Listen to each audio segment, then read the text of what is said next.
హైదరాబాద్ నగరం అంటే ఒక చెత్త నగరం అని డే 1 నుండి కూడా ప్రచారం చేసుకుంటూ ఈ యొక్క నగరాన్ని ఒక విశిష్టని దెబ్బతీసే విధంగా మొదటి నుంచి కూడా ప్రయత్నం చేస్తూనే వస్తూ ఉన్నారు. మరి ఈ నగరానికి చేయాల్సింది చేయలేక తనొక ఊహానగరం కొత్త నగరాన్ని సృష్టించుకునే ఒక ప్రయత్నంలో ఒక ఫ్యూచర్ సిటీ అని పేరు పెట్టుకొని హైదరాబాద్ నగరాన్ని డే 1 నుండి కూడా విస్మరిస్తూ వస్తూనే ఉన్నారు. ఎందుకు ఈ నగర ప్రజలపైన ఈయనకి ఇంత కోపం? ఎందుకు ఈ హైదరాబాద్ నగరం అంటే కక్ష? ఎందుకు ఈ యొక్క విషపూరితమైనటువంటి ఆలోచన హైదరాబాద్ నగరం పైన వీరికి ఉన్నదని చెప్పి అర్థం కాని పరిస్థితి ఉంది. ఒకానొక పరిస్థితుల్లోనైతే హైదరాబాద్ నగరంలో చక్కగా జరుగుతున్న అభివృద్ధి కార్యక్రమాలు ఎంతో ప్రగతి వైపు దూసుకుపోతున్నటువంటి నగరాన్ని అడ్డుకట్టలేసే విధంగా నిర్ణయాలు. ఒకటి, మెట్రో రైలు రద్దు. ఈ యొక్క హైటెక్ సిటీ నుంచి మన యొక్క రాయదుర్గం నుండి ఎయిర్పోర్ట్ కనెక్టివిటీ పెరుగుతూ ఈ హైదరాబాద్ నగరానికి అంతా కూడా ఎయిర్పోర్ట్ వరకు వెళ్ళేటువంటి మెట్రో రైలుని రద్దు చేయడం. అదేవిధంగా హైదరాబాద్ నగర పరిసర ప్రాంతాల్లో ఉన్నటువంటి ఈ యొక్క ఫార్మాస్యూటికల్ కంపెనీస్ కానివ్వండి, ఒక రెడ్ జోన్ ఉన్నటువంటి ఇండస్ట్రీస్ అన్నింటి కూడా ఒక పెద్ద ఎత్తున ఫార్మాసిటీ అని రూపొందించి ముచ్చెర్లలో మరి సుమారు 19,000 ఎకరాలని సేకరించి మరి అక్కడ పెద్ద ఎత్తున ఒక ఫార్మా సిటీని వరల్డ్ స్టాండర్డ్ సిటీని క్రియేట్ చేయాలని చెప్పి ఒక ఆలోచన కూడా రద్దు చేస్తూ వారు చేస్తున్న నిర్ణయాలు. అదే రకంగా మూసీ ప్రక్షాళన అని చెప్పేసి అక్కడ ప్రజలపైన అరాచకం సృష్టించడం, ఎక్కడ పడితే అక్కడ కూల్చివేతలు. ఎందుకో నగరం పైన ముందు నుంచి కూడా తన యొక్క కోపాన్ని, తన యొక్క కక్షపూరితమైనటువంటి ఒక ధోరణిని కనబరుస్తూ వస్తూ ఉన్నారు. కాబట్టి ఈ పరిస్థితుల్లో, అర్థం కాని పరిస్థితుల్లో హైదరాబాద్ నగర ప్రజలందరూ కూడా అనేక సందర్భాల్లో ఒకటే ఏంటంటే వారికి ఒక్క సీటు కూడా కాంగ్రెస్ పార్టీ హైదరాబాద్ నగరంలో శివార్లో గ్రేటర్ హైదరాబాద్లో గెలవకపోవడం, మరి ప్రజల యొక్క గొంతుక, ప్రజల యొక్క వాయిస్ని వినపడడానికి చేసే ప్రయత్నాన్ని కూడా విస్మరిస్తూ పోవడం. అనేక వేదికల పైన అటు జిహెచ్ఎంసీ మీటింగ్లో కానివ్వండి, అసెంబ్లీ వేదిక పైన కూడా కానివ్వండి, అనేక సందర్భంలో హైదరాబాద్ నగర ప్రజల ఎదుర్కొన్న సమస్యలు, హైదరాబాద్ నగర ప్రజల ఒక ఆలోచన విధానాన్ని వారికి చెప్పే ప్రయత్నం చేస్తే ప్రతి సందర్భాల్లో విస్మరించారు తప్ప ఎప్పుడు కూడా వారు పట్టించుకున్న పాపన పోలేదు. 2 సందర్భాల్లో బడ్జెట్ సమావేశాల్లో కూడా మరి వారికి హైదరాబాద్ నగరంలో గొంతుగా వినిపడాలని ప్రయత్నం చేస్తే ఏనాడు కూడా వారు జవాబు చెప్పకుండా, సరే ఆన్ బిహాఫ్ ఆఫ్ హిమ్ ప్రభుత్వం తరఫున శ్రీధర్ బాబు గారే సమానం చెప్పడం చూశాం. అర్థం కాని పరిస్థితి ఏంటంటే వారికి స్వతహాగా ఈ హైదరాబాద్ నగరం పైన వారికి అవగాహన లేదు. అవగాహన లేకున్నా అవగాహన తెచ్చుకునే ప్రయత్నం చేస్తలేరు. అంతెందుకు, ఇదే గ్రేట్ హైదరాబాద్ పరిధిలో ఒక్క ప్రజల నుంచి ఎన్నుకోబడ్డేటువంటి ఒక నాయకుడు లేకున్నా, ఒక కౌన్సిల్ నుంచి తీసుకొచ్చినటువంటి ఒక వ్యక్తిని పెట్టి ఒక మంత్రిని చేయండి అయ్యా బాబు అని 2 సంవత్సరాల నుంచి కూడా నగరం ప్రజల నుంచి డిమాండ్ వస్తే, జూబ్లీస్ ఎన్నికల్లో రాజకీయాలకు అవసరాల కోసానికి ఒక మైనార్టీకి ఇవ్వాలని చెప్పేసి అవగాహన లేని అజరుద్దీన్ గారికి, ఎందుకంటే వారికి ఎప్పుడు ప్రజలతో ఎన్నుకోబడినటువంటి నాయకుడు కాదు, ఎప్పుడు కూడా నగరంలో ఉన్నటువంటి నాయకుడు కూడా కాదు. వారికి ఏదో మంత్రి పదవి ఇచ్చేసి తూతు మంత్రంగా చేతులు దులిపికేసుకునే ప్రయత్నం చేసినారు. ఈరోజు హైదరాబాద్ నగర ప్రజల్లో ఎదుర్కొంటున్న ప్రధానమైన అనేక సమస్యలు ఉన్నాయి. 2 సంవత్సరాలలో హైదరాబాద్ పరిస్థితి పూర్తిగా దిగజారిపోయింది వీరి రేవంత్ రెడ్డి గారి హయాంలో. వారు నిన్న సమీక్షా సమావేశంలో చూశాం. హైదరాబాద్ నగరం పైన ఈ యొక్క డిపార్ట్మెంట్, ఎందుకంటే మున్సిపల్ అడ్మినిస్ట్రేషన్ వారి దగ్గర, అర్బన్ డెవలప్మెంట్ డిపార్ట్మెంట్ వారి దగ్గరనే ఉన్నది. వారే శాఖ మంత్రులు, వారే బాధ్యతలన్నీ వారి దగ్గర పెట్టుకున్నారు. నేను నెలకొకసారి సమీక్షిస్తా అని చెప్పి చూస్తూ ఉంటే మాకు నవ్వాలా ఏడవాలా అర్థం కాని పరిస్థితి. హైదరాబాద్ నగరం అంటే ఒక డైనమిక్ సిటీ. దీనికి రెగ్యులర్గా పర్యవేక్షణ అవసరం ఈ నగరం పైన. హైదరాబాద్ నగరానికి ఎప్పుడు కూడా అంటే జాగ్రత్త, అంటే ఇది తెలంగాణ రాష్ట్రానికే గుండెకాయ లాంటిది హైదరాబాద్ నగరం. దీన్ని విస్మరిస్తే పనులు కావు. రేవంత్ రెడ్డి గారు, మీరు జూబ్లీహిల్స్లో మీ ప్యాలెస్లో కూర్చొని 4 సిటీ కలల కంటే ముంగేరి లాల్కి హసీన్ సప్నా అని ఒక సీరియల్ వస్తుండే చిన్న ఉన్నప్పుడు, కూర్చొని కలలు కంటా ఉండే ఆయన. సేమ్ అదే అనిపిస్తుంది రేవంత్ రెడ్డి గారు చూస్తుంటే. ప్యాలెస్లో కూర్చొని నా 4 సిటీ అని కలలు కంటుండు. ఉన్న నగరాన్ని పట్టించుకోయాను ఆయన అంటే దీన్ని గాలి కొదిలేసి ఇప్పుడు ఒక సమీక్షిస్తా అని చెప్పి తెలంగాణ రాష్ట్ర ఒక ప్రగతిని మనకి ఇది ఒక ఫైనాన్షియల్ మనకి ఇది ఒక రైలు గ్రోత్ ఇంజన్ లాంటిది హైదరాబాద్ నగరం. దీన్ని పూర్తిగా అంటే దీన్ని విస్మరిస్తూ మరి తీసుకునే నిర్ణయాలు కూడా ఎంత ఘోరంగా ఉన్నాయంటే నిర్ణయాలు నిన్న మనం చూసాం, గత నెల రోజులు చూస్తూ ఉన్నాం. ఎంత హుటాహుటినా ఎందుకు ఈ ఆదరాబాదరా, ఎందుకు ఈ హడావుడి? ఇంత పెద్ద నగరంలో హైదరాబాద్ నగరంలో ఈ ప్రపంచ స్థాయిలో చూసినట్టయితే ఏ నగరం చూసినా సరే 620 స్క్వేర్ కిలోమీటర్స్ స్టాండర్డ్ సిటీ. దీన్ని విస్తరింపజేసి రింగ్ రోడ్ వరకు విస్తరింపజేసి నేను 2000 స్క్వేర్ కిలోమీటర్స్ తీసుకుపోయిన ఈ కార్పొరేషన్ని. ఎంత అన్యాయం అంటే, ప్రజలకు ఎంత మోసం అంటే, ఎక్కడనో మేడ్చల్ నియోజకవర్గంలో ఉన్నటువంటి గ్రామాలని, ఎక్కడనో మహేశ్వరంలో ఉన్నటువంటి గ్రామాలని, ఎక్కడనో ఇబ్రహీంపట్నంలో ఉన్న గ్రామాలని, ఎక్కడనో చేవలలో ఉన్న గ్రామాలని ఈరోజు ఆ గ్రామాలన్నింటినీ కూడా విలీనం చేసి కార్పొరేషన్లు కలుపుతా అంటే ప్రజలకు తీరని అన్యాయం చేసిన వాళ్ళం అవుతాం రేవంత్ రెడ్డి అని చెప్పి సందర్భంగా నేను హెచ్చరిస్తా ఉన్నాను. ఎందుకయ్యా మా యొక్క మేడ్చల్ నియోజకవర్గం కానీ మా యొక్క మల్కాజ్గిరి పార్లమెంట్ నియోజకవర్గ ప్రజలు అంటే ఎందుకు కక్ష? నీకు కొడంగల్ నియోజకవర్గంలో నిన్ను ఓడగొడితే, నిన్ను అక్కడ తిరస్కరిస్తే, అక్కడ తరిమేస్తే, ఇక్కడ మా మల్కాజ్గిరి పార్లమెంట్ మేడ్చల్ మల్కాజ్గిరి పార్లమెంట్ నియోజకవర్గ ప్రజలు నీకు రాజకీయ భిక్ష పెట్టినారు రేవంత్ రెడ్డి. ఆ భిక్ష పెట్టినందుకైనా ఈరోజు కక్ష తీసుకుంటున్నాం మా ప్రజలపైన అని చెప్పి ప్రశ్నిస్తూ ఉన్నాం. గ్రామాలు విలేజ్ నేచర్ ఉన్నటువంటి ఈ యొక్క శివారు ప్రాంతాల్లో ఉన్నటువంటి నియోజకవర్గాల గ్రామాలను తీసుకొచ్చి ఈరోజు కార్పొరేషన్లో కలిపి అన్యాయం చేస్తూ ఉన్నావు, వారికి శిక్షిస్తున్నావు, ఇబ్బంది పెడుతున్నావు ప్రజల్ని ఆ నిర్ణయంతో అని చెప్పి సందర్భంగా మనవి చేస్తూ ఉన్నాను. ఇదే ఒక అంశాన్ని గత బడ్జెట్ సమావేశంలో లేవనెత్తితే ప్రభుత్వం నుండి ఎలాంటి ఆలోచనలు ఏమి లేవని చెప్పేసి ఇదే ప్రభుత్వం సమానం చెప్పింది, రికార్డులో ఉన్నది. ఎందుకు అట్లా మీకు ఎందుకు బాహటంగా చెప్పేది ఉండే, ఎస్ మేము నిర్ణయం తీసుకోబోతున్నాం, గ్రేటర్ హైదరాబాద్ని విస్తరిస్తాం అని ఎందుకు చెప్పలే? ఆ రోజు సంవత్సరం కూడా కాలే, అప్పుడేమో లేదు ఇప్పుడేమో ఉన్నది. ఎందుకు ఈ బ్యాక్ డోర్ గవర్నెన్స్? ఎందుకు మీకు ఈ నిర్ణయాలన్నీ కూడా ఆర్డినెన్స్ ద్వారానే తీసుకొచ్చినట్టు నిర్ణయాలు, ఎక్కడ చర్చించింది లేదు, ప్రజల అభిప్రాయం తీసుకుంది లేదు. పేరుకేమో ప్రజాపాలన, చేసేదేమో రాజరిక పాలన. పేరుకే ప్రజాపాలన, అంతా కూడా రాజరికము, నిరంకుశము, నియంతృత్వ పోకడలు, ఇవే అంతా కూడా ముఖ్యమంత్రి గారి స్పష్టంగా కనపడుతున్నాయి. అవి ఒకసారి చూసినట్టయితే నవంబర్ 21 తారీఖున ఈ యొక్క 27 మున్సిపాలిటీలు ఏవైతున్నాయో శివారు ప్రాంతంలో ఉన్నటువంటి 27 మున్సిపాలిటీలను తీసుకొచ్చి 21st నోటిఫికేషన్ వేస్తాడు.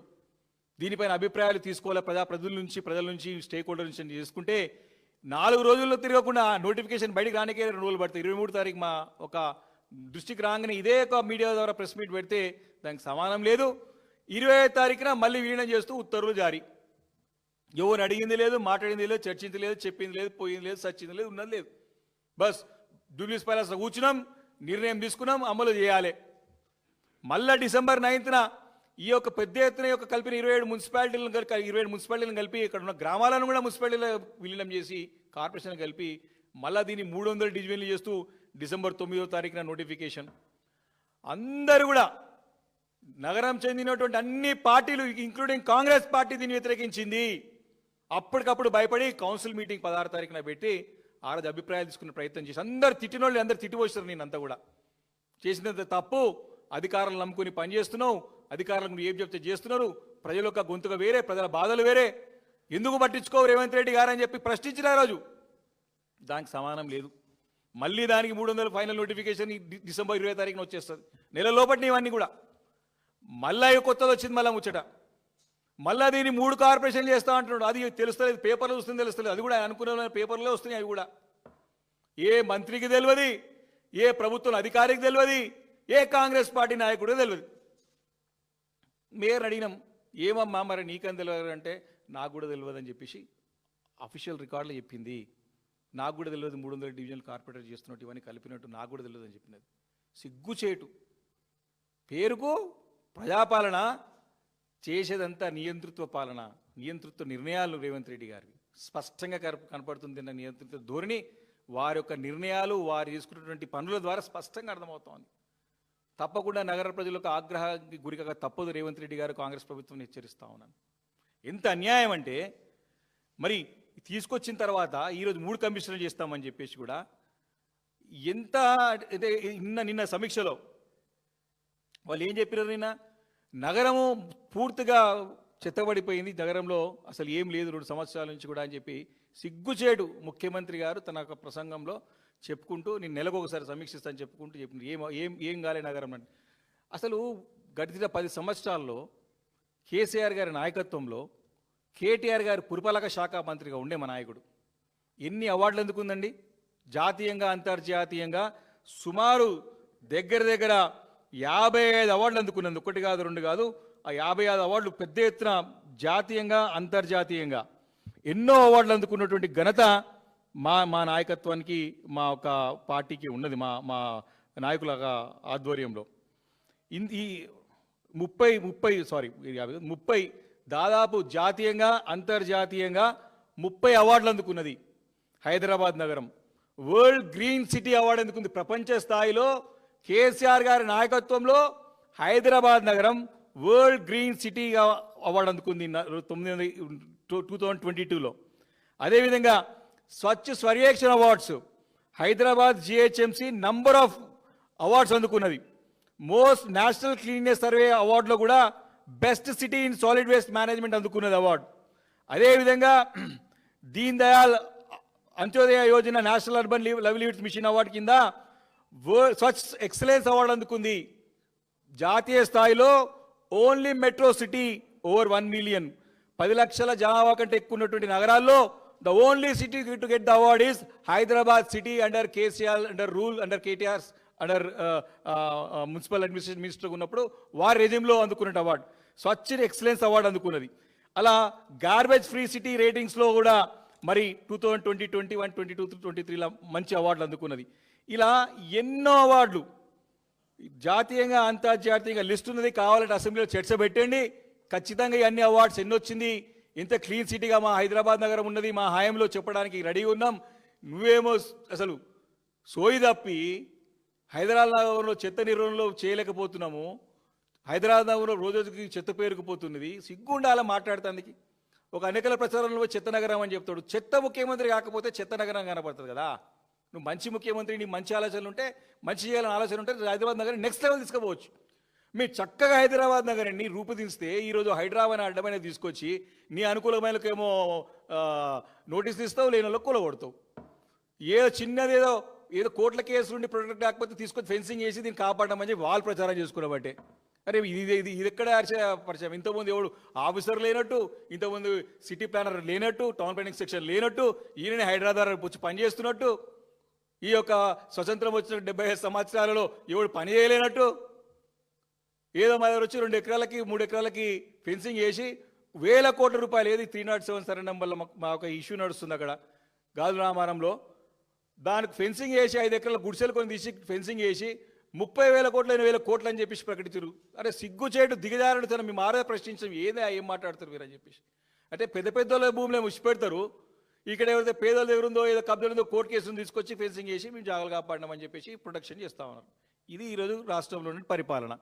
ఇంకా దిగజారి ఈ రాష్ట్రంలో ఎట్లా అనిపిస్తుందంటే, ఈ యొక్క మంచి హైదరాబాద్ నగరంలో చక్కటి లాండర్ నడుస్తూ ఉంటే ట్రై పోలీస్ కమిషనరేట్ తీసుకొస్తున్నారు. మళ్ళీ ఇప్పుడు ఏందో అర్థమైతే ఇక్కడ పోయి సౌత్ జోన్ తీసుకుపోయి నార్త్ కలుపుతారంట, నార్త్ తీసుకొచ్చి వెస్ట్ కలుపుతారంట, వెస్ట్ ఈస్ట్ కలుపుతారంట. పిచ్చోన్ చేతిలో రాయిసినట్టు అయిందా మా హైదరాబాద్ నగర ప్రజలకైతే.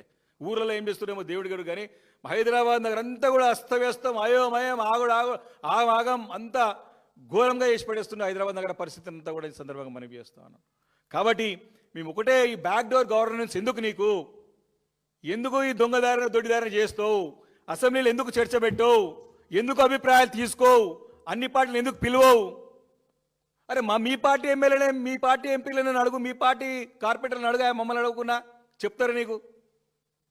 నిర్ణయం తీసుకొని రుద్దడం కాదు. హైదరాబాద్ నగర ప్రజలకి శిక్షిస్తున్నాడు ఈయన. ఘోరంగా మరి ఇబ్బందులు ఎదుర్కోబోతా ఉన్నాం. నగర ప్రజలందరూ కూడా దీన్ని తీవ్రంగా నువ్వు తీసుకునే ప్రతి నిర్ణయాన్ని వ్యతిరేకిస్తూ ఉన్నారు. ఎందుక ఈ హడావడి అంటే, మరి రేపు పొద్దున ఫస్ట్ నుంచి సెన్సస్ స్టార్ట్ అవుతుంది కదా, దానికి ఇంకేం సంబంధం ఉంటే ఇదే బాడీ కంటిన్యూ అవుతుంది. మొత్తం పూర్తయిన కానీ చేసు ఇదే బాడీని కంటిన్యూ చేయి. కాబట్టి ఇవన్నీ నిర్ణయాలు తప్పుడు నిర్ణయాలు, అనాలోచితంగా ఔహనరాత్యంగా తీసుకునే నిర్ణయాలు. వారికి అనుభవం లేదు. ముఖ్యమంత్రి రేవంత్ రెడ్డి గారికి చెప్పే నాయకుడు కూడా చెప్పేటోడు రెడీ ఉన్నాడు కానీ ఇంటానికి సిద్ధంగా లేడు. ఇది ఈరోజు ముఖ్యమంత్రి గారి ధోరణి. ఇది తప్పకుండా రేపు రాబోయే అసెంబ్లీలో ఎండగడతాం. హైదరాబాద్ నగరానికి ఈ తీసుకునే నిర్ణయం అంతా కూడా శిక్షగా, అంటే ఖచ్చితంగా భవిష్యత్తులో శిక్ష పడేలాగా ఉంది తప్ప ఇది ప్రజలకి మేలు కల్పించడం కాదు. నగర ప్రగతిని పూర్తిగా 2 సంవత్సరాలలో మరి దిగజార్చినాడు. అభివృద్ధి కుండిపడిపోయింది. అభివృద్ధి లేదు, ప్రగతి లేదు, ఏం లేదు. కేవలం దీనికి ఆదాయ వనరులుగా ఎందుకు పెంచుతురా అంటే ముఖ్యమంత్రి స్టేట్మెంట్ వినపడేది. ఆదాయం పెరుగుతుంది అంటే ఆదాయం అనుకుని దండుకుంటాం. మళ్ళీ ఇది ఒక పెద్ద ఆదాయం పెరగగానే దీన్ని మళ్ళీ లోన్లు పెట్టాలి, పైసలు తీసుకోవాలి, ఢిల్లీకి ముట్ట వేయాలి. ఇప్పటికి 60-70 సార్లు పోయింది ఢిల్లీకి. వీళ్ళు తీసుకో పెట్టిందే ఎక్కువ ఉంది, అడిగలు వచ్చింది ₹1 లేదు, చెప్పింది లేదు ఇప్పటివరకు కూడా. ఢిల్లీకి 60 సార్లు పోయింది. పోతా ఉండి. ఎవరిని కలుస్తున్న అర్థమైతే లేదు, వీళ్ళు పైసలు తీసుకో పెడుతున్న అర్థమైతే లేదు, అడిగి తెస్తున్న అర్థమైతే లేదు. నాకు ఏమొద్దు, ఎకానమీ ఫ్లైట్లో పోతా, నేను బిజినెస్ క్లాస్లో పోనని చెప్పి స్పెషల్ ఫ్లైట్లు వేసుకొని తిరుగుతా ఉండి మెల్ల మంచిగా.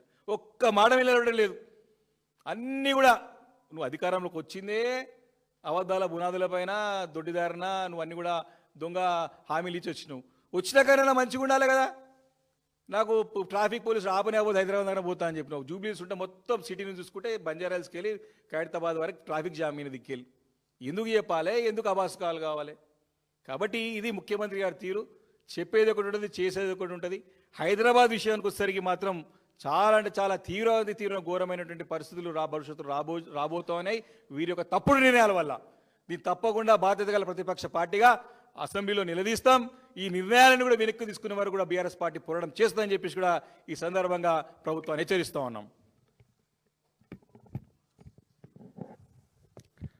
ప్రెస్ మిత్రులందరికీ నమస్కారాలు. ఇప్పటివరకు మా సీనియర్ శాసనసభ్యుడు వివేక్ గారు చెప్పినట్టు చాలా ప్రజా సమస్యలు ఉన్నాయి. తెలంగాణ గుండెకాయలైనటువంటి హైదరాబాద్లోనే ఇన్ని సమస్యలు ఉన్నాయి. ప్రజా సమస్యలు కూడా చెప్పలేని సమస్యలు ఉన్నాయి. స్పీకర్ గారిని, అదేవిధంగా అసెంబ్లీ వ్యవహారాల శాఖ మంత్రి గారైనటువంటి శ్రీధర్ బాబు గారిని ఒక నూతనంగా ఎన్నికైన శాసనసభ్యుడిగా, అదేవిధంగా బీఆర్ఎస్ పార్టీ వైపు నుంచి కూడా మీకు చిన్న విన్నపం. మొన్ననే స్పీకర్ గారు కూడా ఇంగ్లాండ్ పార్లమెంట్ కూడా పోయొచ్చినారు.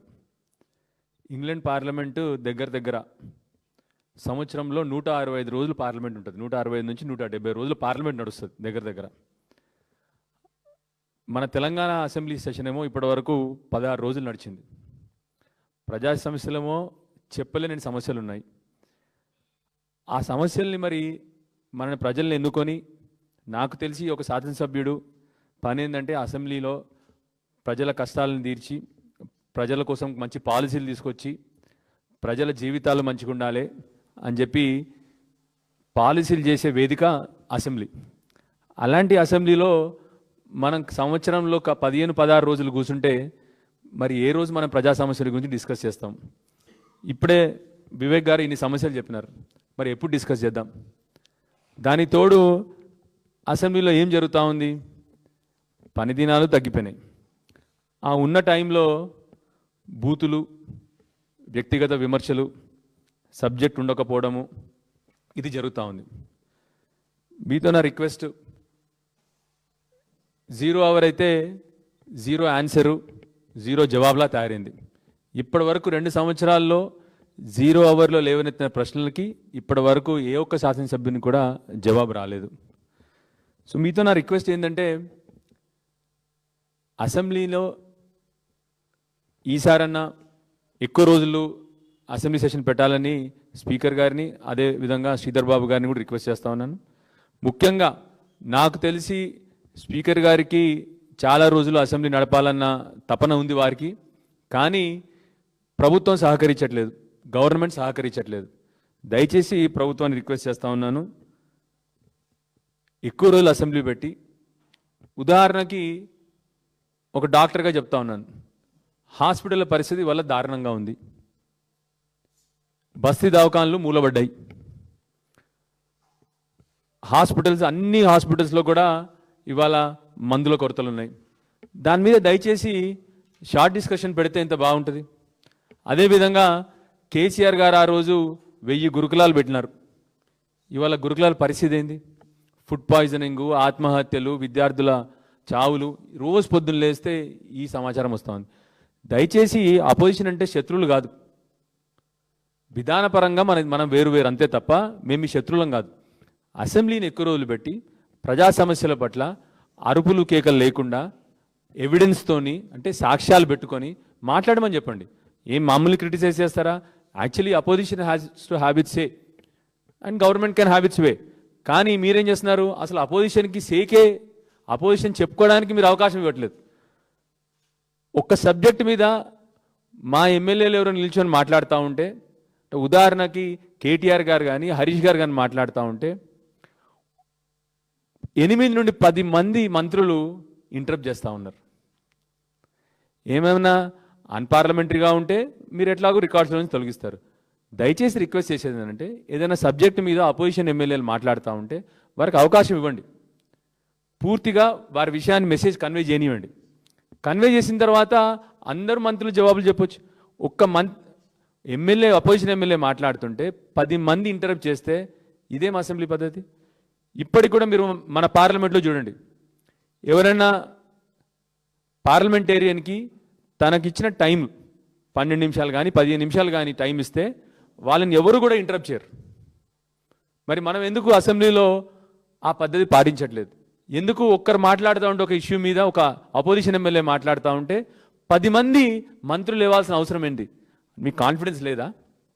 మనం అందరం కూడా ప్రజల గురించే కదా మాట్లాడాల్సింది, ప్రజల ఇష్యూస్ గురించి చర్చిస్తూ ఉన్నాం కదా, ఎందుకు ఇన్నిసార్లు ఇంటరప్షన్?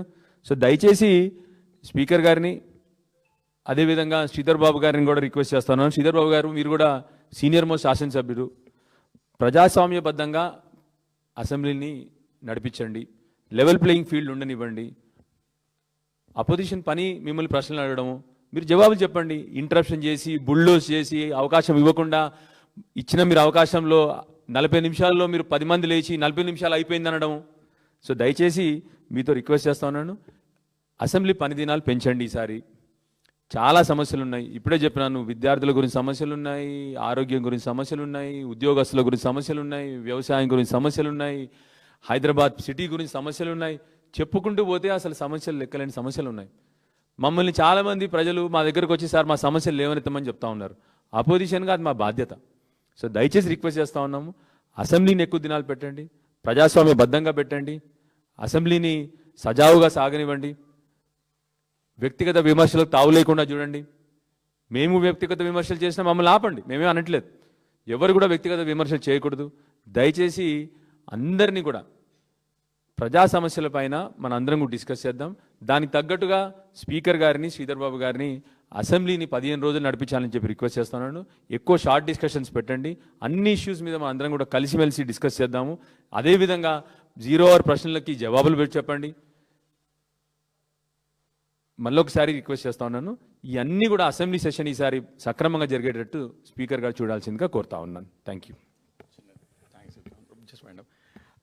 ఈ నూతన సంవత్సరంలో అడుగుపెడుతున్న సందర్భంలో ఈ సంవత్సరం 2020 సంవత్సరంలో మా బీఆర్ఎస్ పార్టీ నాయకులు క్యాడర్ అనేక ఇష్యూస్ పైన మరి చైతన్యవంతులై పనిచేస్తున్న దాంట్లో ప్రధానంగా లఘుచర్ల సంబంధించినటువంటి సమస్య పైన కానీ, మూసి మరి పరివాహక ప్రాంతాల్లో ఈ యొక్క ప్రభుత్వం చేసిన అరాచకాలన్నీ ఎదుర్కొనడంలో కానివ్వండి, అదేవిధంగా ఆటో డ్రైవర్ కార్మికులు ఎదుర్కొన్న సమస్యలు కానివ్వండి, అదేవిధంగా రెసిడెన్షియల్ స్కూల్లో మరి విద్యార్థులు ఎదుర్కొన్న సమస్యలు కానివ్వండి, హైడ్రా బాధితులకు సమస్యలు లేవనెత్తడంలో కానివ్వండి, అదేవిధంగా ఫార్మర్స్ ఇష్యూస్ వారి సమస్యలపైన కానివ్వండి, పనిచేస్తున్నటువంటి క్యాడర్కి నాయకత్వానికి వారికి ధన్యవాదాలు తెలియజేసుకుంటూ, ముఖ్యంగా మీడియా అనేక రకాలుగా కూడా ఈ యొక్క ప్రజా సమస్యలని మరి లేవనెత్తడంలో ప్రభుత్వం కళ్ళు తెరిపించడంలో మరి బాధ్యత చేపట్టినందుకు వారు కూడా మనస్ఫూర్తిగా ధన్యవాదాలు తెలియజేస్తా ఉన్నాం. అందరూ కూడా అడ్వాన్స్ నూతన సంవత్సర శుభాకాంక్షలు. Thank you.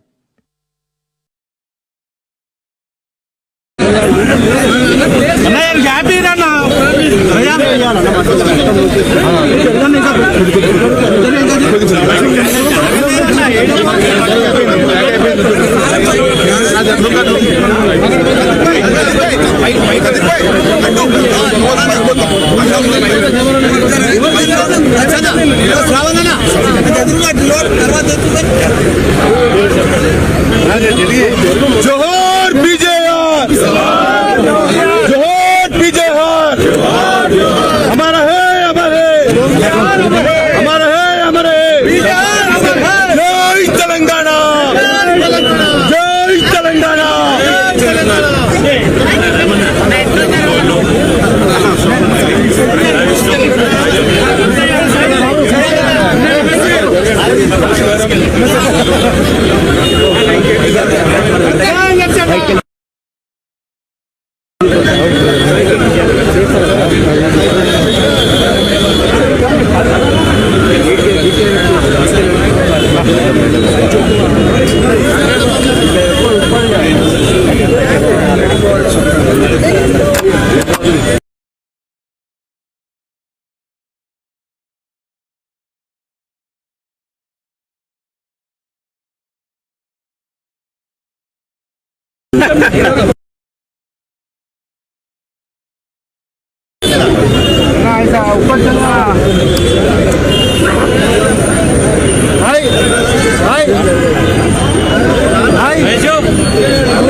जोहार बीजेआर, जोहार बीजेआर, जोहार बीजेआर, అదే చెయ్యటం వస్తే ఏం కనిపిస్తుంది తీసి మేము ఏం కనిపిస్తుంది మాకు చెప్పు మా ముంగటుంది అలా మలానా మలానా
నా జనం పక్కకుండా మాట్లాడేది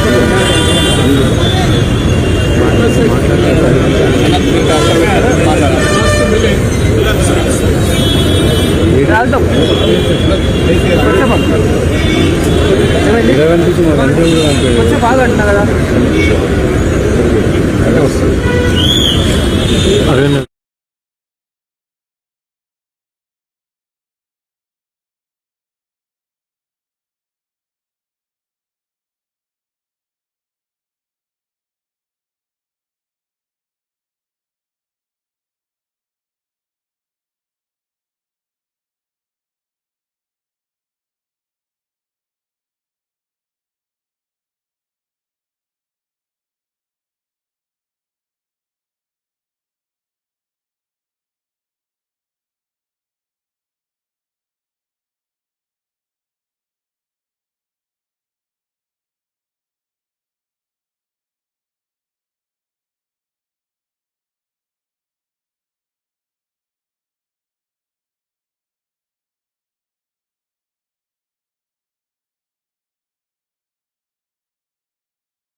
నువ్వు ఉండాలి.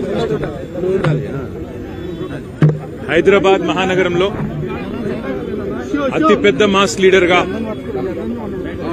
గత రాజకీయంలో చిరస్మరణీయమైన తనదైన ముద్ర వేసుకున్న మహానాయకుడు మాస్ నాయకుడు పి జనార్దన్ రెడ్డి గారు. కృష్ణా జలాల్లో హైదరాబాద్ మహానగరానికి మంచినీరు అందించాలి అనే ఒక స్లోగన్తో ఆనాడు కాంగ్రెస్ ప్రభుత్వంలో ఉన్న కాంగ్రెస్ ప్రభుత్వాన్ని కూడా మరి ప్రజల తరపున నిలదీసిన నాయకుడు పీజేఆర్ గారు. తెలంగాణకు ఇవాళ రాష్ట్రం వచ్చిన తర్వాత కేసీఆర్ గారి నాయకత్వంలో జరిగిన అభివృద్ధి సంక్షేమం ఇవన్నీ కూడా పీజేఆర్ గారు కనుక మన మధ్యన ఉండింటే నిజంగా ఆయన గుండె కూడా ఆనందంతో పులకించిపోయి ఉంటుందని నేనైతే అనుకుంటా ఉన్నా.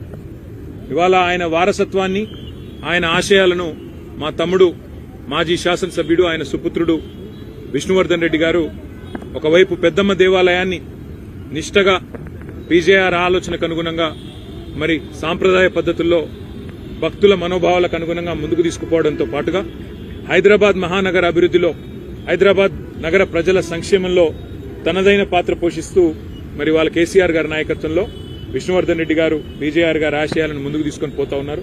తప్పకుండా మేమందరం కూడా ఎంతైతే నిష్ఠతో ఎంతైతే మరి ఒక శ్రద్ధతో ప్రజల కోసం పీజేఆర్ గారు తన జీవితాన్ని అంకితం చేశారో భవిష్యత్ తరాల నాయకులు ఏ పార్టీ వాళ్ళైనా సరే భవిష్యత్ తరాల నాయకులు అందరూ కూడా ఆయనలాగా మరి ప్రజలకు సేవ చేస్తూ ప్రజాసేవలోనే కన్నుమూసే భాగ్యం చాలా తక్కువ మందికి దొరుకుతుంది. ఆ భాగ్యం పీజేఆర్ గారికి దొరికింది. భవిష్యత్తులో ఆయన ఆశయాలను మేమందరం కూడా కొనసాగిస్తూ హైదరాబాద్ నగరాభివృద్ధికి తెలంగాణ ప్రజల సంక్షేమానికి కట్టుబడి పనిచేస్తామని తెలియజేస్తూ వారి ఆత్మ శాంతించాలని ఈ 18వ వర్ధంతి సందర్భంగా ఇంత ఘనంగా ఏర్పాట్లు చేసిన వారి తనయుడు మరి నిజంగా చెప్పాలంటే ఏ తండ్రికైనా ఒక కొడుకు ఇచ్చే ట్రిబ్యూట్ ఒక సంతానం ఇచ్చే ట్రిబ్యూట్ ఏంటంటే వారి ఆశయాలను వారు మరణించిన ఇంతకాలం తర్వాత కూడా కొనసాగించడం. ఆ విధంగా విష్ణువర్ధన్ రెడ్డి గారు ముందుకు తీసుకెళ్తున్నందుకు వారికి నా అభినందనలు. పీజేఆర్ గారి ఆత్మ శాంతించాలని కోరుతూ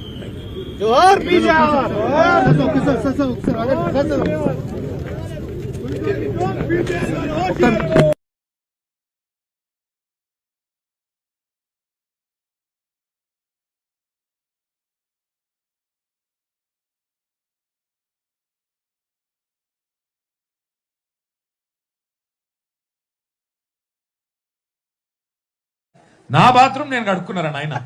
ఇంకోటి ఇప్పుడు మరి రేవంత్ రెడ్డి గారు అన్న కూడా అమెరికాలోనే ఉన్నాడు, ఆయన బాత్రూమ్ కూడా ఆయనే కడుక్కుంటాడు. మరి ఆయన కూడా గంతే అన్నట్ట. గిట్లా మా కేసీఆర్ను తిట్టాలి, మా పార్టీని తిట్టాలి కావాలి. అందుకే నేను చెప్పిన గీతమ్మకు, అమ్మా ఈయన ఫ్రస్ట్రేషన్ చూస్తుంటే ఇప్పుడేమో అరుస్తున్నాడు, మరి రేపో మాపో కరెస్టట్టున్నాడు, సప్పుడే కట్టే అని చెప్పిన. మరి ఏం చేయాలి చెప్పు? ఇది ఏం అరుసుడు? పని చేయరాదు. నువ్వు ముఖ్యమంత్రి అయినవు, పని చేయు. నేను ఎవరు వద్దంటున్నామా? మంచిగా పని చేయు. నెలకు శపథాలు చేస్తున్నాడు, నెలలు మళ్ళా కేసీఆర్ ను ముఖ్యమంత్రి కానియా. నేనేమంటున్నా, రేవంత్ రెడ్డి ఒక పని చేయు, శపథాలు చేయు, శపథాలు బరాబర్ చేయి. నువ్వు ముఖ్యమంత్రి కదా, చెయ్యి. గివేవి శాతగావు, గివేవి శాతగావు.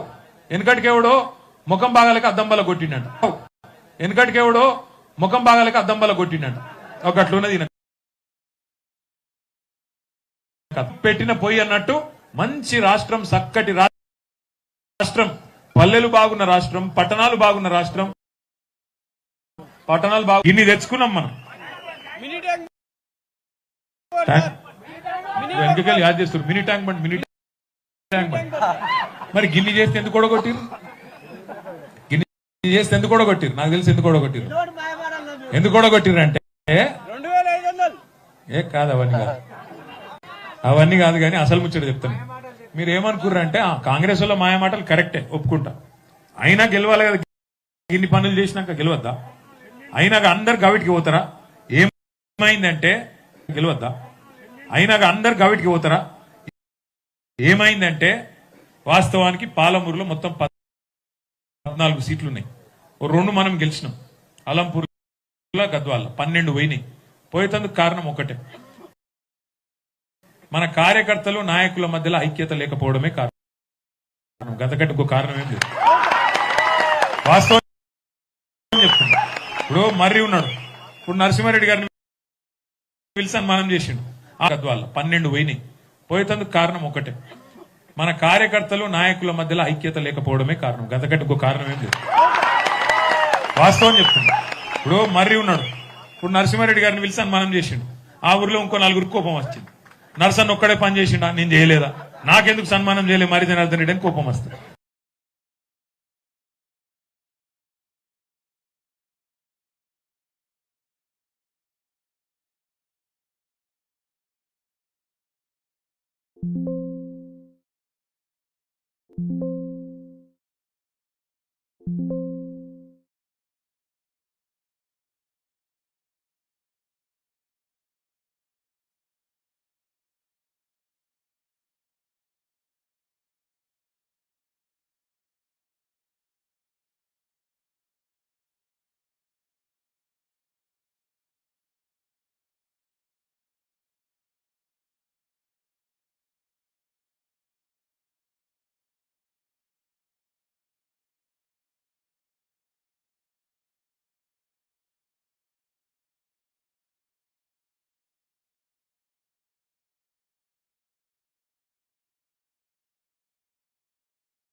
ఎవరన్నా బీఆర్ఎస్ సర్పంచులు వస్తే నా గేట్ కాడికెళ్ళి మెడల్ పెట్టి నూకుతా అంటుండు.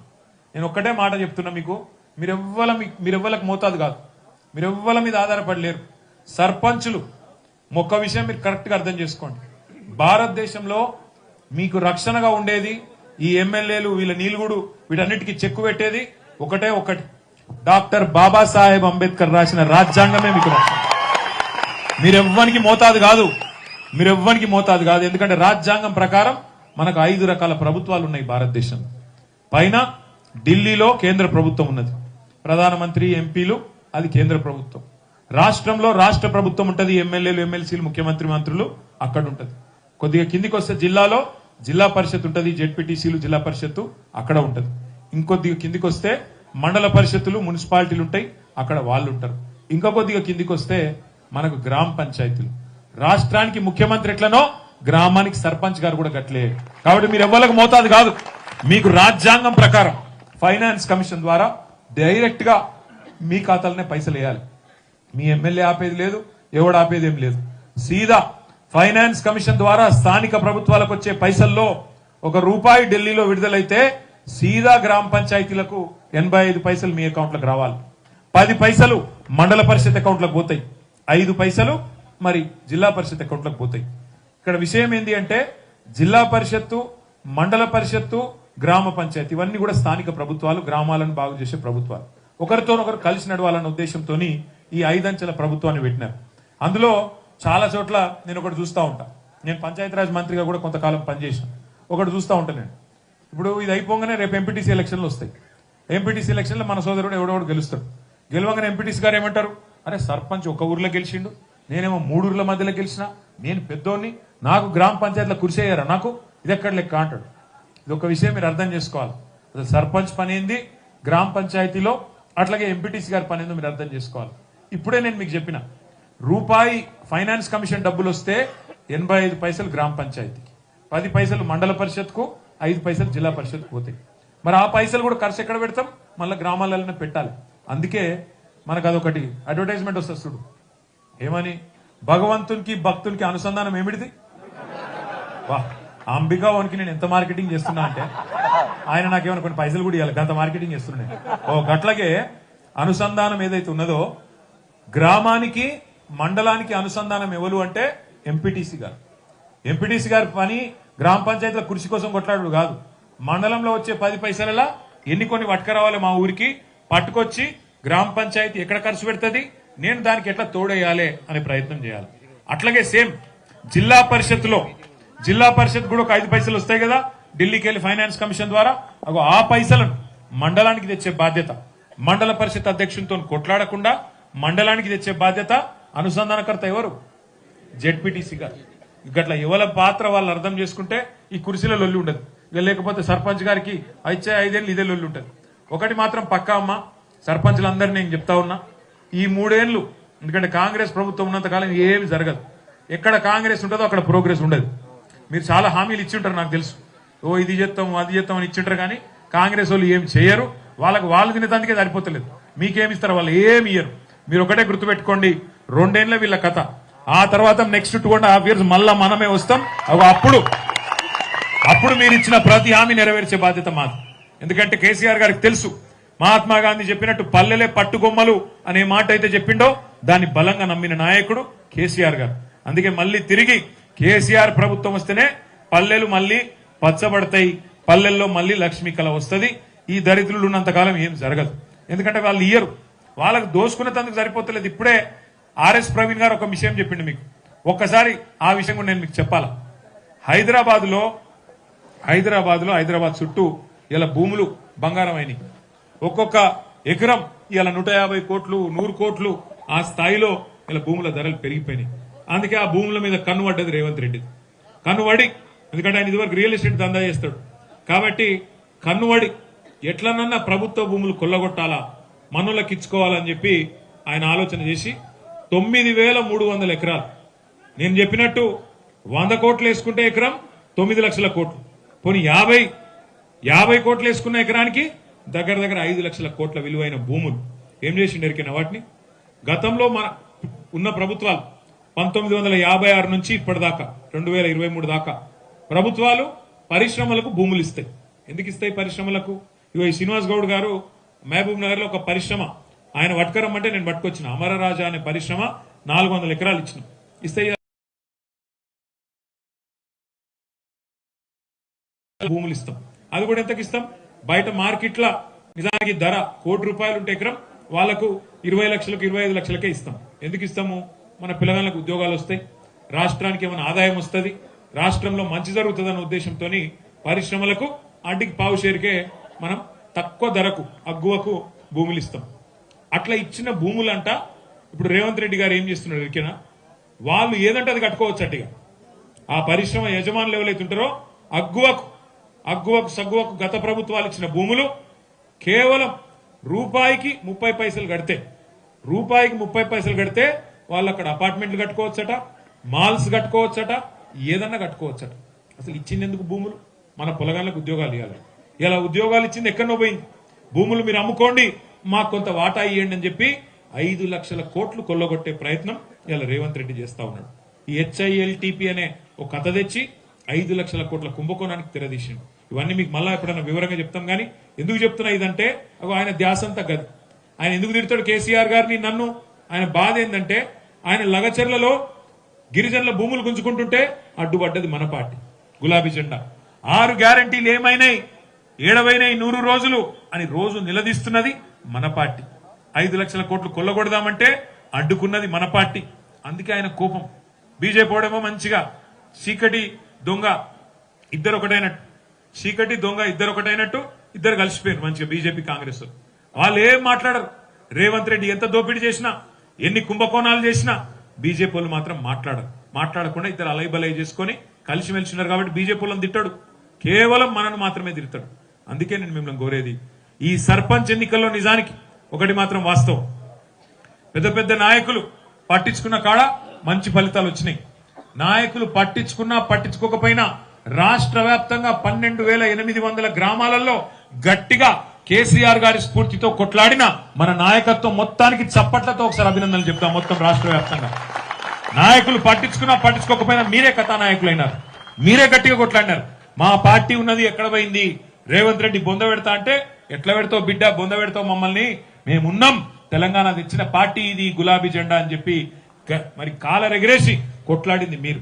రేపు ఎంపీటీసీ ఎలక్షన్లు వస్తున్నాయి, జెడ్పీటీసీ వస్తున్నాయి, జనవరి మాసంలోనే మరి లేదా ఫిబ్రవరి మొదటి వారంలో మున్సిపల్ ఎలక్షన్లు వస్తాయని చెప్పి కూడా వార్తలు వస్తున్నాయి. దయచేసి గెలిచిన సర్పంచ్లను నేను కోరుతున్నా, దగ్గరకు వచ్చి ఓడిపోయిన వాళ్ళని కూడా నేను కోరుతున్నా, ప్రతి గ్రామం నుంచి ఉండే నాయకత్వాన్ని నేను మరి జనార్దన్ రెడ్డి గారిని, మనోహర్ అన్నని కూడా కోరుతా ఉన్నా. మీరు దయచేసి ప్రతి గ్రామంలో మనకు చాకులు లాంటి నాయకులు ఎవరైతే ఉన్నారో వాళ్ళని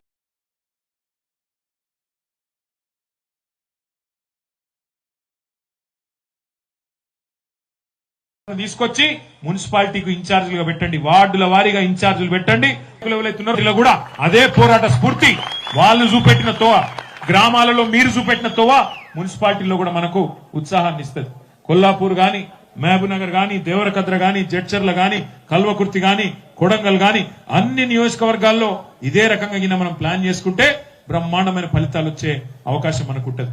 దయచేసి మీరు ఒక్కటే గుర్తుపెట్టుకోండి, ఇప్పటికీ బాగా ఆలస్యమైంది. ఒకటే గుర్తుపెట్టుకోండి, మనందరి లక్ష్యం ఒకటే, మళ్ళీ తిరిగి మనం కష్టపడి తెచ్చిన తెలంగాణ తిరిగి పట్టాల మీదకి రావాలి. పాలమూరు రంగారెడ్డి ఎత్తిపోతల పథకాన్ని ఏదైతే ఈ ముఖ్యమంత్రి పగబట్టి కేసీఆర్ గారికి పేరు రావద్దని చెప్పి తొక్కి పెడుతున్నాడో ఈయన తాట తీసి మరి రేపటి రోజున బ్రహ్మాండమైన బహిరంగ సభతో మిమ్మల్ని అందరినీ కలవడానికి తొందరలోనే గౌరవ పెద్దలు కేసీఆర్ గారు కూడా పాలమూరుకు రాబోతా ఉన్నారు, తొందరలోనే వస్తున్నారు. కాబట్టి మీరందరూ కూడా దానికి కూడా హాజరు కావాలా. తొందరలో మళ్ళీ కలుసుకుందామని చెప్పి మీ అందరు కూడా తెలియజేస్తూ మరి సాయంత్రం దగ్గర 4 అవుతున్నా ఇంత ఓపికగా ఉన్నారు. దయచేసి ఇంత ఓపికగా ఉన్న ఇంకొక 20-30 నిమిషాలు ఓపికగా ఉండాలి. ఎందుకంటే మనకు గెలిచిన సర్పంచ్లకు ఆత్మీయ సన్మానం చేసే కార్యక్రమం. ఓన్లీ సర్పంచులు దయచేసి వాళ్ళు రావాలి తప్ప మిగతా వాళ్ళు వచ్చి ఫోటోల కోసం ఇప్పుడు ఇబ్బంది పెట్టద్దు, ఎందుకంటే అది వాళ్లకు అగౌరవం అవుతుంది. కాబట్టి మీరు అర్థం చేసుకోవాలని మళ్ళొక్కసారి కోరుతూ జై తెలంగాణ. గట్టిగా ఆకలి అవుతుంది, నాకు కూడా తెలుసు. కేసీఆర్ గారి నాయకత్వం, కేసీఆర్ గారి నాయకత్వం, జై తెలంగాణ.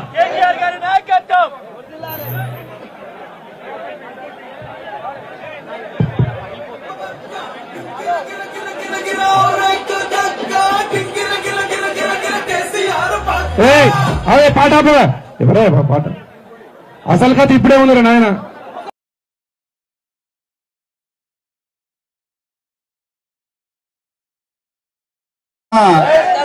జై కేసీఆర్, జై కేటీఆర్. సభాధ్యక్షులు పెద్దలు గౌరవనీయులు మీ అభిమాన నాయకులు మరి ఈరోజు 4 కిలోమీటర్ల మహా ర్యాలీ నిర్వహించిన మరి మీ అభిమాన నాయకులు జనార్దన్ రెడ్డి గారు, అదేవిధంగా తెలంగాణ రాష్ట్రాన్ని కేవలం భారతదేశంలోనే కాదు ప్రపంచ పటంలో గొప్పగా నిలబెట్టిన మన కాబోయే ముఖ్యమంత్రి మరి కేటీఆర్ గారు, అదేవిధంగా మరి మాజీ మంత్రివర్యులు లక్ష్మారెడ్డి గారు, శ్రీనివాస్ గౌడ్ గారు, అదేవిధంగా వేదిక మీదున్న మిగతా మాజీ శాసనసభ్యులందరూ, శాసన మండలి సభ్యులు, సీనియర్ నాయకులు, మరి ముఖ్యంగా ఈరోజు స్థానిక సంస్థల ఎన్నికల్లో గొప్పగా విజయం సాధించిన సర్పంచులు, ఉప సర్పంచులు, వార్డు మెంబర్లు అందరికీ, అదేవిధంగా స్వల్ప తేడాతో ఓడిపోయిన సర్పంచ్, వార్డు మెంబర్ అభ్యర్థులందరికీ కూడా జై తెలంగాణ. ఏంది నాగర్ కర్నూలు అంటే ఇంతేనా? జై తెలంగాణ. నేను ఈ ఆఫీస్లో ఈ జాగల 45 రోజులు ఉండి వీరోచిత పోరాటం చేసిన, ఆ పోరాటానికి సహకరించిన మీ అందరికి కూడా హృదయపూర్వక ధన్యవాదాలు. ఇంత సప్పా కొడతారా సప్పట్లు సార్కు? ఆయన పోలీస్ ఆయన ఇష్టం, అలా తర్వాత పెడతాడు. ఇప్పుడు పంచాయతీ అంతా పోలీసు వాళ్ళతోనే ఉన్నది. అట్లా కాదు, నీకు నాకే పడదు పోలీసు వాళ్ళతో. పంచాయతీ అంతా పోలీసు వాళ్ళతోనే ఉన్నది. తూడుకుర్తి నుంచే మొదలైంది పంచాయతీ అంతా. అవును. సో మిత్రులారా, నిజానికి మీరు చేసిన పోరాటం మామూలు పోరాటం కాదు. జనార్దన్ రెడ్డి గారు మీరు 50% గెలిచిండ్రా, 60% గెలిచిండ్రా అనేది కాదు, కానీ ఎంత గొప్పగా ఈ రోజు తెలంగాణ రాష్ట్రంలో బీఆర్ఎస్ నాయకులు, కార్యకర్తలు, ఇన్ఛార్జీలు పోయినా పోకపోయినా తండల నుంచి మొదలు పెడితే అది మధ్య మడుగు నుంచి తూడుకుర్తి దాకా, బల్మూరు నుంచి వంగూరు దాకా, చారకొండ నుంచి ఊరుకొండ దాకా ప్రతి చోట కూడా మీరు చేసిన పోరాటం మామూలు పోరాటం కాదు మిత్రులారా. ఇలా రేవంత్ రెడ్డి గారు కొడంగల్లో మాట్లాడుతున్నారు, మాకు ఇన్నొచ్చినాయి అన్నొచ్చినాయి. రేవంత్ రెడ్డి గారు మీరు దయచేసి నాగర్ కర్నూలు సభకు రాండి, మీరు తొండలు అంటున్నారా? తొండల సైన్యం ఇక్కడే ఉంది. వాళ్ళు ఎవరు వాళ్ళ మీరు తొండలు అంటున్నారు కదా, ఆ తొండల సైన్యం నాగర్ కర్నూలులో ఒక శాంపుల్ చూపిస్తారు. అక్కడికి రాండి, ఎవరి లాగులకు పోతారో చూడండి మీరు ఒక్కసారి. మిత్రులారా, మామూలు విషయం కాదు. పోలీసుల బెదిరింపులు, బైండ్ ఓవర్ చేస్తామని ఇండ్లకు మఫ్టీలో పోలీసులను పంపించిండ్రు. వార్డు మెంబర్ నిలబడదామంటే MLA, sitting ruling party MLA దగ్గర నుంచి బెదిరింపులు. ఎమ్మెల్యే ఫోన్ కట్ చేస్తే ఎస్ఐ నుంచి బెదిరింపులు, లేకపోతే నేను బొండిగా పోటీ చేస్తా అంటే ఇంటికి 20 మందిని పంపించి నోట్ల గడ్డలిచ్చి కుటుంబ సభ్యులందరూ ఉంటే బెదిరింపులు, లేకపోతే కిడ్నాప్ చేసి తీసుకుపోయారు, కొట్టిండ్రు. చాలా చోట్ల కూడా ప్రచారం చేయనివ్వలేదు. అయినా కూడా మొండిగా ఉదయం 5 గంటలకే ఎముకలు కొరికే చలిలో పొద్దున్నే లేచి ఇంటింటికి పోయి కేసీఆర్ గారి గొప్ప పాలన గురించి ప్రతి ఇంటికి పరిచయం చేస్తూ మీరందరూ కూడా పోరాటం చేస్తే ఈ రోజు మనకు గొప్ప ఫలితాలు వచ్చినాయి. మిత్రులారా, మీరందరూ కూడా మరి చాలా గొప్ప యుద్ధం చేసింది. కొన్ని చోట్ల మన వాళ్ళు గెలిచే పొజిషన్ ఉంటే రిటర్నింగ్ ఆఫీసర్లకు భయపెట్టి డోర్లు క్లోజ్ చేసి రిగ్గింగ్ చేసి మరీ గెలిచిండ్రు కాంగ్రెస్ వాళ్ళు. ఇది వాస్తవం, చాలా చోట్ల కూడా జరిగింది. ఒక్క ఓటుతోని ఓడగొట్టిండ్రు, 2 ఓట్లతోని ఓడగొట్టిండ్రు. వాళ్ళు ఓడిపోయే పరిస్థితి ఉంటే వెనక్కి పోయి రిగ్గింగ్ చేసిండ్రు. మిత్రులారా, ఇంత ఘోరమైన పాలన ఈ తెలంగాణ కాదు, ఈ దేశంలోనే ఎక్కడా మీరు కని విని ఉండరు. మిత్రులారా, మరి అలాంటి ప్రతికూల పరిస్థితులు ఉన్నప్పటికీ కూడా మీరు వీరోచిత పోరాటం చేసినారు. మీ అందరికి కూడా హృదయపూర్వక అభినందన తెలుపుతా ఉన్నా. మిత్రులారా, ఈరోజు మరి నాగర్ కర్నూలు వేదికగా మనం చేస్తున్న ఆత్మీయ సన్మానం అది కేవలం గెలిచిన ఓడిన అభ్యర్థులకు మాత్రమే కాదు. యూరియా కోసం ప్రతిరోజు కూడా బార్ లైన్లలో నిలబడి రాత్రింబవళ్ళు పోరాటం చేస్తున్న రైతన్నలకు మనం చేస్తున్న సన్మానం. మా నాయన కూలీ చేసిండు, మా అమ్మ కూలీనాలు చేసింది, గుడిసెలలో బతుకుతున్నాం. ఆనాడు కేసీఆర్ గారు మమ్మల్ని గొప్పగా చూసుకున్నారు.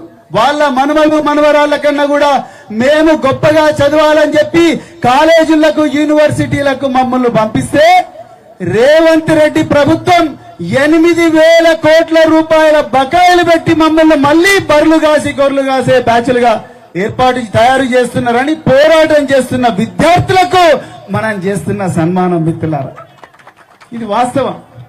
ఎంతో మంది ఉద్యోగులు నిన్నటికి నిన్న మున్సిపల్ శాఖ ఉద్యోగులు 6 రోజుల నుంచి 6 నెలల నుంచి వేతనాలు రాలేవని పారిశుద్ధ్య కార్మికులందరూ కూడా ఇవాళ జీతాల కోసం సమ్మె చేస్తున్నారు.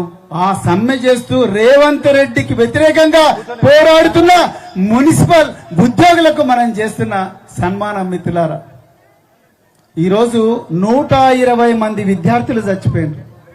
ఒక్కరు కాదు, ఇద్దరు కాదు. మొన్నటికి మొన్న ఒక అమ్మాయి చనిపోయింది. శ్రీవల్లి అనే అమ్మాయి స్కూల్ కెప్టెన్, కళాశాల ప్రిన్సిపల్ బియ్యం దొంగతనం చేస్తున్నాడు, కూరగాయలు దొంగతనం చేస్తున్నందుకు అడిగినందుకు ఆ అమ్మాయిని అవమానిస్తే ఆ అమ్మాయి సూసైడ్ చేసుకుంటే కనీసం శవాన్ని అంబులెన్స్ లో కూడా తీసుకుపోలేని పరిస్థితి, ట్రాక్టర్ల పడేసి తీసుకుపోయిన ఆ బిడ్డను. అలాంటి అన్యాయాలకు వ్యతిరేకంగా పోరాటం చేస్తున్న తల్లిదండ్రులకు మనం చేస్తున్న సన్మానం. మిత్రులారా, ఈరోజు ఎంతో మంది ప్రభుత్వంలో ఉద్యోగస్తులు ఉన్నారు. వాళ్ళందరూ ఈరోజు రేవంత్ రెడ్డికి మౌనంగా ఆ ప్రభుత్వం యొక్క అప్రజాస్వామిక దోపిడీ దౌర్జన్య విధానాలు ఏవైతున్నాయో ఆ విధానాలకు వ్యతిరేకంగా మౌనంగా పోరాటం చేస్తున్నారు. వాళ్ళందరికీ మనం చేస్తున్న సన్మానం.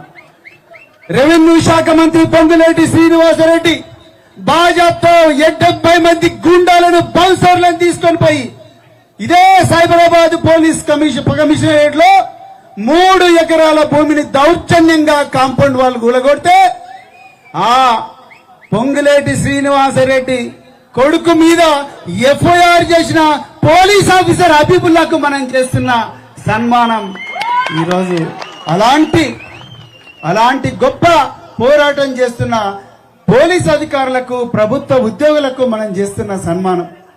9,292 ఎకరాల ప్రభుత్వ భూమిని హైదరాబాదు నగరం నడిపట్టున బాజాప్తా రేవంత్ రెడ్డి ప్రభుత్వం వాళ్లకు కావలసిన వాళ్లకు దొంగతనంగా విక్రయిస్తుంటే, ఆ దొంగతనాన్ని తెలంగాణ భవిష్యత్తును 5 లక్షల కోట్ల రూపాయల దోపిడీని బయటపెట్టిన రామన్నకు మనం చేస్తున్న సన్మానం. గట్టిగా చప్పట్లు కొట్టండి మిత్రులారా.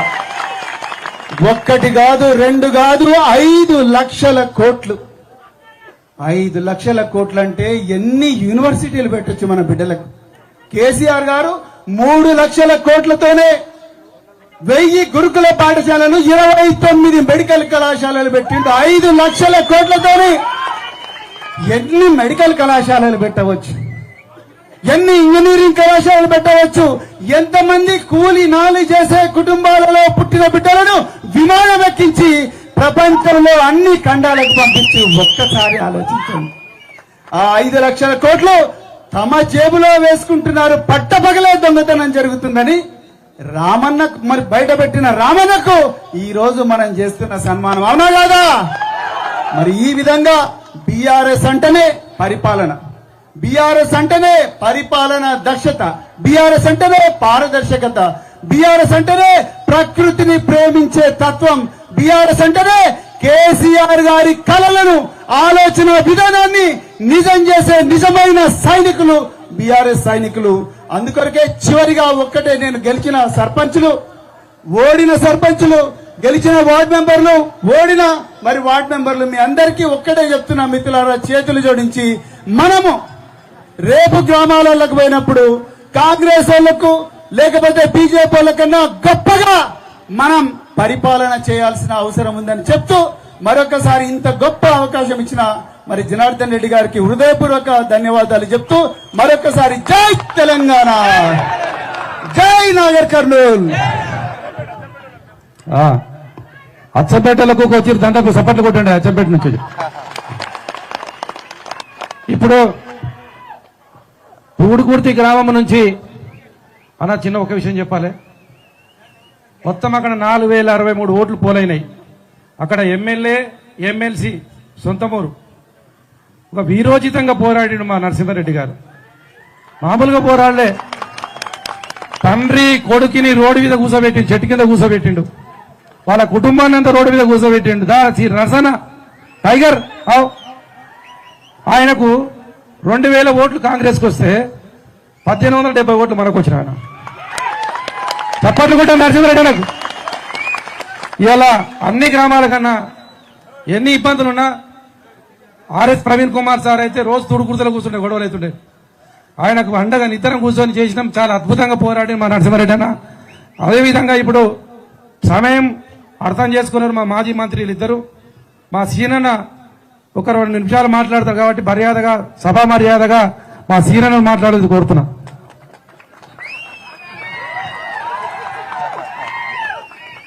గౌరవనీయులు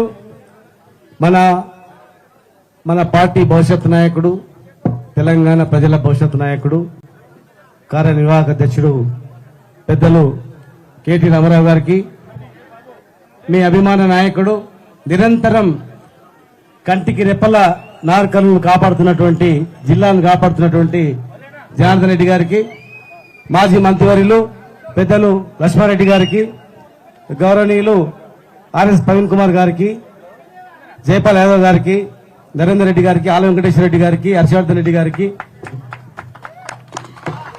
ఇంతియాజ్ గారికి, నరసింహారెడ్డి గారికి ప్రత్యేకంగా మనస్ఫూర్తిగా అభినందిస్తూ, వేదిక ఉన్న పెద్దలందరికీ, మనవరణకు గెల్లి శ్రీనివాస్ యాదవ్కి అందరి పేరు పేరు నమస్కారం. శ్రీనివాస్ యాదవ్ మన కేసీఆర్ గారు గతంలో సర్పంచులు గెలిచినప్పుడు ఇంటికి పిలిచి భోజనం పెట్టి సన్మానం చేసి, సార్ ఏం చెప్పిండు, గ్రామాలలో కమిటీలు వేసుకోండి, చెట్లు పెంచుకోండి, గ్రామాలలో మంచినీటి వసతి ఏర్పాటు చేసుకోండి, ట్యాంకులు కట్టిస్తా, నల్లలు పెట్టుకోండి, పేదవాళ్ళు ఏరియాలో 2000 పెన్షన్ ఇస్తాం, 200 సరిపోతలేవు అని చెప్పి, రైతులకు ఏం కావాలి, ప్రజలకు ఏం కావాలని చెప్పి మన కేసీఆర్ గారు చెప్పారు.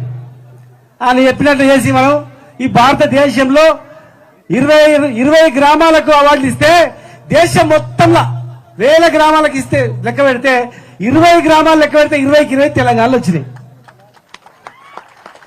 మరి ఇప్పుడున్న ముఖ్యమంత్రి గెలిచిండు, సర్పంచ్లను గెలిచినాక పిలిచి ఆయన ఏం చెప్పిండు, మన సారు చెట్లు పెట్టాము పెంచామంటే ఆయన ఏం చెప్పిండు, తొండలను పెంచామని చెప్పిండు.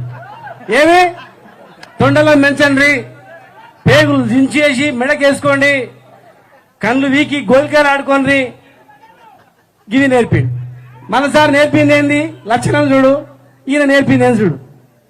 అంటే మన బతకడానికి రైతులకు రైతు బంధు ఇచ్చినందుక ఆలోచన చేయండి. ఆయనకి ఎందుకు కోపం కేసీఆర్ గారి మీద? పేద ప్రజలు బతకడానికి, రైతులు బతకడానికి కరెంట్ ఇచ్చినందుకు, పేద ప్రజలు బతకడానికి మంచినీళ్ళు ఇచ్చినందుకు, పేద ప్రజలు బతకడానికి 2000 పెన్షన్ ఇచ్చినందుకు, గ్రామాలు బాగు చేసుకోవడానికి, మనందరం ధనవంతులు కావడానికి, గ్రామాలు ధనవంతులు కావడానికి, వెనకటికి అన్నం పెట్టిన రైతు గొప్ప కావడానికి కేసీఆర్ ఆలోచన చేస్తే ఆ కోపంతో అక్కస్తో లేనిపోని అబద్ధాలు చెప్పి అధికారంలోకి వచ్చి ఎలా మనకి ఈ రాని మాటలు మాట్లాడుతూ ఉన్నాను. కేసీఆర్ గారికి మన జిల్లా మీద ఉన్న ప్రేమ ఏ జిల్లా మీద లేదు. మొట్టమొదటిగా పాలమూరు రంగారెడ్డి జిల్లా ప్రాజెక్టు 2014 ఆగస్టులో 26th రోజు జీవో ఇచ్చిండు. కానీ మన వాళ్ళే కాలాలంటే పెట్టినందుకు ఆగిపోయింది. ఈ రోజు 90% ప్రాజెక్టు కంప్లీట్ అయింది. 10% ఇట్లా కాలువలు తీస్తే నీళ్లు వస్తాయి.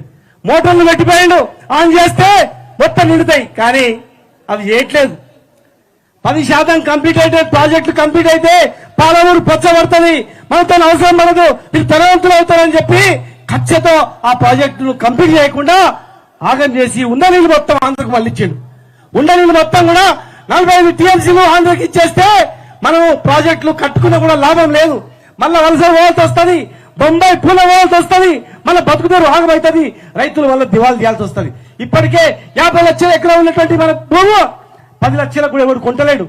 పెళ్లికి అమ్మదామంటే కొట్టలేడు, పిల్లలకు చదువులకు అమ్ముతామంటే కొట్టలేడు. మరి ఇలా మనం ఇట్లా అప్రమత్తం కాకపోతే, ప్రజలందరూ అప్రమత్తం కాకపోతే ఖచ్చితంగా మళ్ళీ మున్పటి రోజులు వస్తాయి.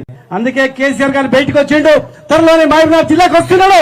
ఖచ్చితంగా వెంటనే వాళ్ళందరూ కూడా వాళ్ళు చెప్పాడు.